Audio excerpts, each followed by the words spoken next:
Yeah. Excellent. All right. Well, hi, Marty. Hi, how are you doing? Good. So what we're doing here right now, and like I said, I'll probably somebody edit this. My name is Erin Holmes, and I'm the event coordinator for the Mount Washington Auto Road Bicycle Hill Climb. This is my first year running this event. I'm very excited. Right now, we have 500 registered athletes to go up the hill on August 20th. We are also using this event. This is the biggest fundraiser for the Tin Mountain Conservation Center located in Albany, New Hampshire. And their mission is about bringing outdoor education to students throughout the Mount Washington Valley. And as part of that fundraising initiative this year, we are offering incentives to those who meet certain levels of fundraising. And one of those incentives is a coaching package from Marti Shea of Marti Shea Coaching. And I thought it would be a great idea to have Marti join us for a quick interview to talk about her history with bikes and the hill climb, her philosophy that she brings to her coaching style, and then really just some tips and tricks for that everyday athlete who is looking to challenge themselves by going up the mountain this year. And with that, I will start it. Marti has been coaching, or she started coaching in 2008. She's done the hill climb 15 times and she's won 13 of those 15 times. So she has some street cred and she knows the mountain pretty well. So hi, Marti, welcome. Hi, it's nice to be here. Thank you for having me. Yeah, thank you. Thanks for being a part of this and part of the rich history of this iconic event. We really appreciate your dedication. So tell us a little bit about yourself, kind of your history with the love of bikes, how you discovered the Mount Washington Hill Climb, and just some of that history of how you became so impassioned by it and wanting to come back year after year. All right. Well, I actually was formerly a runner, and it kind of, as I got older, the knees went and I wasn't able to run anymore. So I wanted to replace that fitness with something else. And it ended up being the bike because it was such a rehabilitative kind of exercise for me. And so I started riding pretty seriously. I was much older than most people. I mean, I always kind of played around on the bike. I, did a little mountain biking when I was younger, but and some road cycling, but nothing really serious. I really started biking when I was 43. And so I got a really late start. And, awesome. I got into it because I got into the racing because I was doing these rides in Marblehead, and the guys there kept saying, you should really race, and you're really fast. And I was like, no, I'm way too old for that. And, I've already done the whole running career thing, and this is just for fun. I'm not going to get serious about this. I'm just having fun. Famous last words. And anyway, I don't know. I can't really say there was one deciding moment. People just kept talking about this Mount Washington thing. They'd say, you'd be really good at hill climbing. You should do Mount Washington. And I'm like, what the heck's Mount Washington? I really didn't, I'm from New Hampshire and I know Mount Washington, but I never really knew that there was this big race up the mountain. So finally I looked into it a little bit, and I decided to give it a try. And I trained for it, but not really that specifically. I was running. I was actually still running a little bit. And so I knew I was fit, and I jumped in it, and I actually won Newton's Revenge. And wow. Yeah, so that was pretty exciting. And then I thought, okay, this is pretty fun. It's fun to win. It's fun to be good at something again. And that's how I really kind of got hooked on it. And then I started to understand more as I got into it more and more. My husband, Joe, would say, if you changed your gearing, if you did this, if you did that. So I really have a lot to thank Joe for. He was really responsible for teaching me the technical aspect of the sport. Mm-hmm. As he says, I had the engine already, but I didn't have the knowledge, the technical aspect of it. So he really helped me with that. So that's how it kind of started. Oh, that's so. Just to be clear, though, the first race you entered as a cyclist was not Newton's Revenge. You did other races before that, right? I did not. I did. Wow. I did one race. I did one race before it. I believe I did Mount Scottney that year. And I did Mount Scottney, which was like at the time that was a few weeks before Newton's Revenge, I believe. And then I did Newton's Revenge, and then I did Mount Washington that year. And I did 3 races because I didn't want to burn out. That was my thing. I was like, I don't want to race too much. I don't, when you're a runner, I always had coaches that said, don't overrace, don't overrace. So I was very conservative with the racing. And, but then I realized, wow, you really need to do more than 1 or 2 races a year. You really gotta get out there and race if you're going to be competitive. But the first couple of years I had no clue. I really didn't. And, so I did a Scutney and Newton's and then Mount Washington. That was my first 2 years, actually. So is there a Marti Shea book, from the couch to 6,288 feet, But don't forget, I was training. I'm not saying I just jumped I did this. I mean, I was out there riding the bike a few times a week. I was still running a little bit. I was lifting weights. I was doing all this other stuff. So it wasn't like I'm a couch potato. But I didn't know what I was doing. I think the running background really made me fit, and that just allowed me, it transferred over really well for me into cycling and into hill climbing specifically. Yeah, well, you have, it's like that heart rate training, right? If your heart doesn't know if your legs, if you're running, if you're biking, if you're hiking, all it knows is I can go up and I can hang out there for a while, and then eventually I come back down. Right. It's the other things, the muscles, the weightlifting that will fail first, right? Like you got to train those. But the other thing about Mount Washington is, I had the mental tenacity. You have to have that mental toughness to be able to really want it if you want to do well at it. So, and in the case of the everyday athlete, they have to just have that desire to finish. You really have to want it. It's not easy. It's not given to you. You have to work for it. Did you have any moments in those 13 or 15 times where your mental strength might have weakened a little bit, or you had let doubt creep in? I mean, obviously as a seasoned racer, athlete, and coach now, you understand that importance of the mental strength and having, that warrior mindset, right? Yes. So do you have a story of any moment where you might have moved away from that? And how did you come back to it to get to the top? Okay. So I never, ever doubted when I got on the start line that I wasn't going to win. I always believed I'm going to win this or I wouldn't be here. But the first year when I was racing, I took off, really aggressively, and I was winning the race. And then Amy Vassie went by me and I was like, what the heck? Like, what was that? Like, who's she? And then Sue Slatter went by me and I'm like, whoa, wait a second. Like, what's going on here? So that was pretty shocking to me, to be honest. Like, I never expected anyone to go past me. I was pretty confident. I don't know why, but I was. And so when they both beat me the first year, boy, I was infuriated. I don't like to lose. And I knew that I was going to come back, and I really don't like to lose. So I worked, I did my homework. I came back. I ended up, winning many times after that. But that first year, and actually the second year, Sue Slatter beat me again. And that's when I learned about gearing, and actually she had mentioned something about gearing. So she's responsible too for helping me out in a way. But no, I can honestly say, and that's because of the years and years of, running and being competitive in other sports. And, and I have a belief in being prepared. If you're going to race, I really believe in being prepared. And if you're going to be on that starting line, you should expect to do well, or why bother? That's kind of how I feel. That's my personal philosophy. And I know everyone's not like that, but as an elite athlete, that's kind of what most elite athletes kind of carry around with them. Yeah.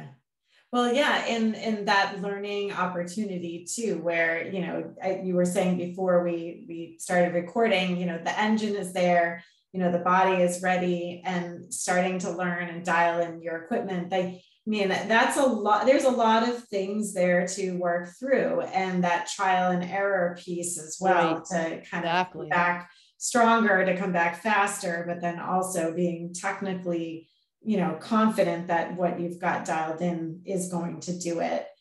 Now, so for somebody that is again, everyday athlete, I love that term. They're out there riding their bikes. They might not be ready to dial in their equipment.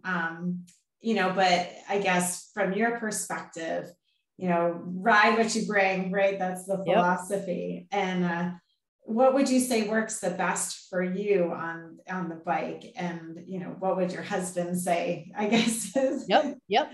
As far as gearing you're talking about? Yeah, just, okay. like So, one thing that somebody could do to really improve their technical equipment piece. Well, it's really advantageous to have, the right gearing.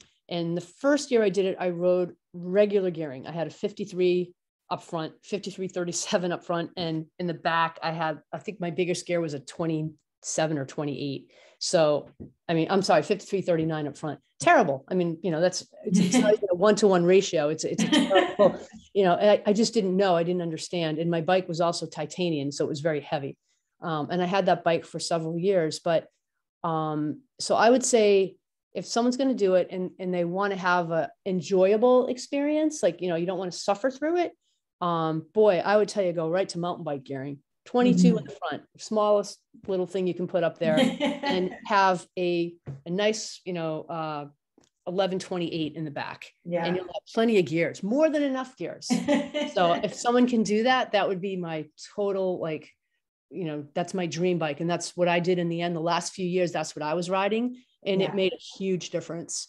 You can only get so much power. You can only get so strong, and you max out when you're older. And I was older, obviously competing. I wasn't a young athlete competing in that at all. So, you're not going to get stronger and stronger every year. So you got to figure out, how do you do it?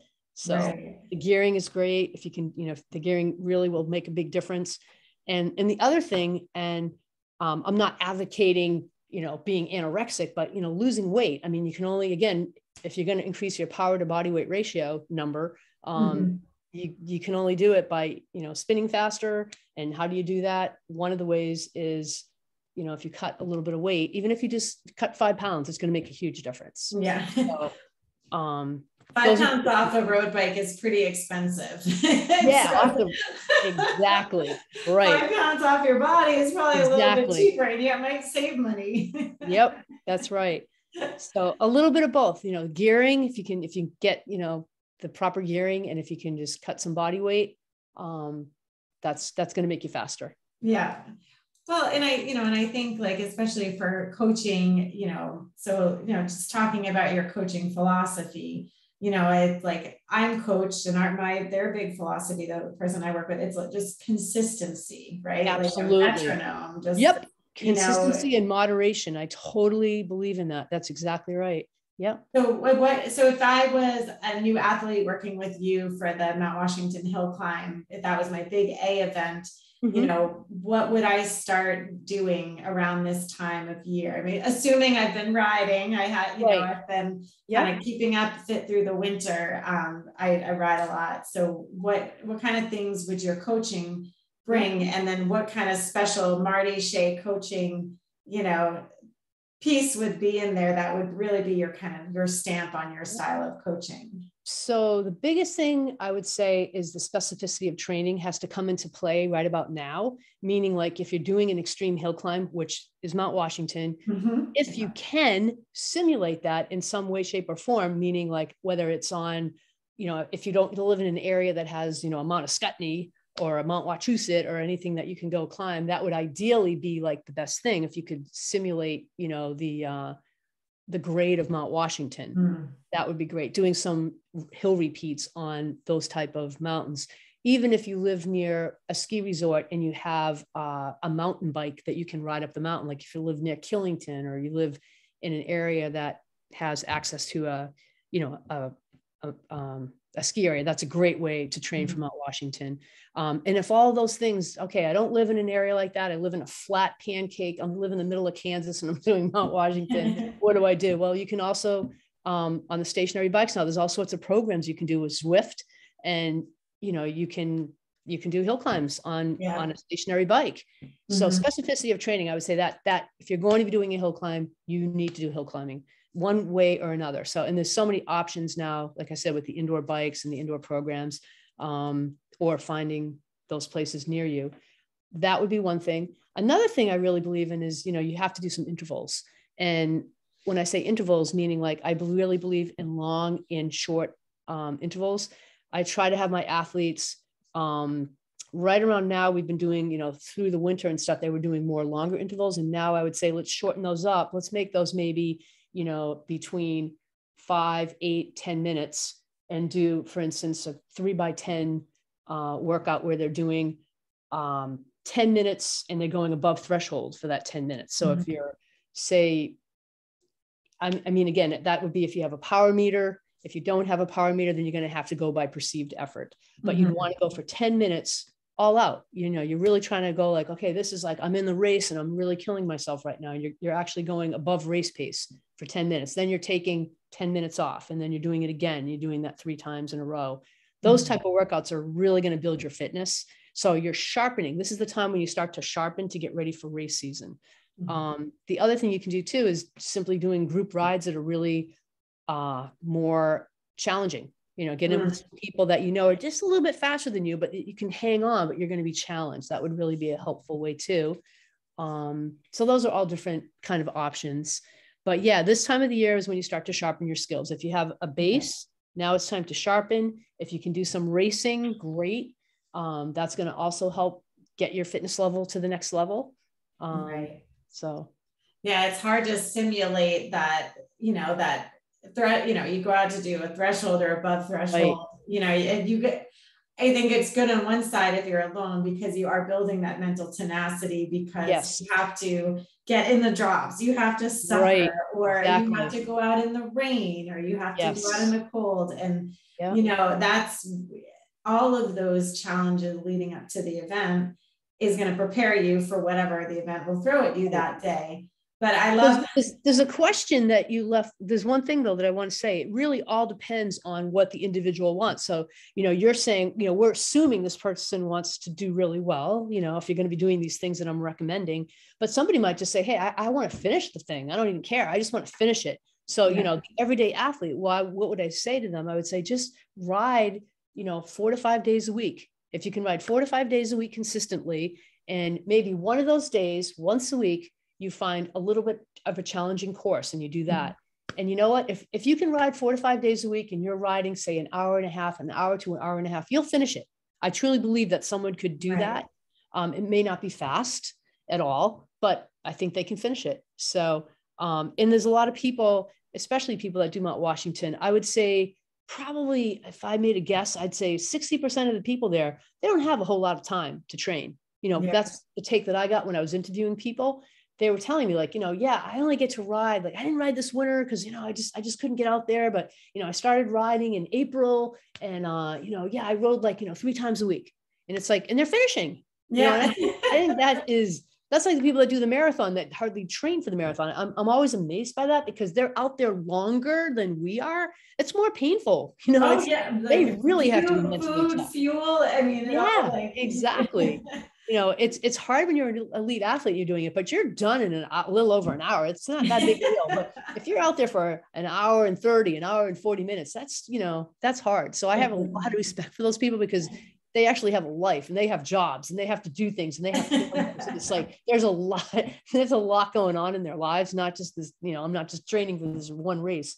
So, anyway. So, we did a survey back in December when I came on, and one of the questions I asked was, how do you train? Because, I look at this event, and you and I were talking about this before, and certainly you've done it tons of times. You've also helped with announcing at the event and getting to know the riders. And I asked, how do you plan for it? How do you prepare? And I would say around 60% answered, I just ride more and I add hills. Yeah. And I love that point, because, everybody does it for a different reason. And there's certainly the top-notch riders who, will work with a coach, like intervals, weightlifting, training. Exactly. But then you have that 60%. But I think for our fundraisers, especially, who may benefit from this coaching package. I look at coaching, you don't have to be an elite rider. It's just a nice guiding light. Oh, absolutely. And, and to me, it's really about,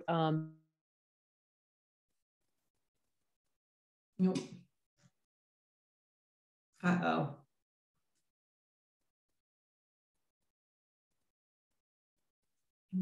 Hopefully. So yeah, so you were just saying, we were just talking about how somebody can benefit no matter, Right. whatever they're looking for. Right. And what I was saying is that, number one, I think that it's really about having fun. If you're not having fun, then you don't want to do it. So I think that's number one. And the second thing is, I think that when people can learn how to improve, even if it's just by little increments each year, they're going to keep coming back because it's fun. Everybody wants to go, even like 2 minutes faster, 3 minutes faster, 30 seconds faster, whatever it is, and I know for me, that was always the fun part. Like, how much faster can I get? And so even it's all relative is what I'm saying. But the thing is having fun and learning each year and, continuing to go hopefully in an improvement way and not the other way. And everything, every year it's different. Every year the weather is going to be different. That's a really good point too. You're right. So that can't always happen. That is true. That is true.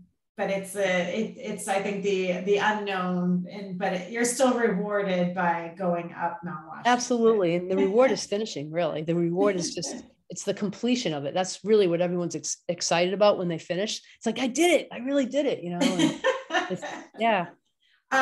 So I think we're just, we'll kind of wrap up here shortly, but you have graciously donated 2 coaching packages as one of our fundraising initiatives or incentives. And the fundraising, for those out there, this is a very important part of this event. Tin Mountain has been running this event for decades. They took it over, I think, in '96. And this is 10% of their annual budget. They do adult programs, kids camps. They go around to schools. They have programs all throughout the valley where they're teaching kids on a weekly basis. Really amazing stuff. They just built an adaptive hiking trail that's handicap accessible. They do research up in the woods. Everything that they do has a huge benefit to the environment and to the region that they support. And so having this fundraiser and those using the pledge reg and out there, we want to hit that $25,000 mark this year. I am very confident that we can do it. We're more than halfway there. And so I believe, Marty, I put these as an incentive on my 1,000. I'm just double checking my facts. So if you raise at least $1,500, so not 1,000, you will get an annual Tin Mountain membership. You'll get a handmade mug, and then you'll be entered into a raffle for one of 2 coaching services from Marti Shea Coaching. So Marty, why don't you just tell us what that is? Because I actually don't know. So okay. All right. So the coaching packages that I donated, it's a 1 month of free coaching for 2 different people. And that includes an initial consultation, letting them tell me what they would like to accomplish by having me help them out. And again, it can be someone who's an everyday rider that just wants to compete, or learn how to be a better cyclist, or just, learn more about cycling. Or it could be someone who's an elite rider. It doesn't matter to me, as long as they want to be coached or learn some new things. So basically the initial consultation where I just talk to them and learn a little about them. And then I will design their program for a month based on what their needs are and what their limitations are. And hopefully follow them for the year and see how they do. Give them some guidance, going forward so that they feel like they understand more what they need to do for the whole year. That's awesome.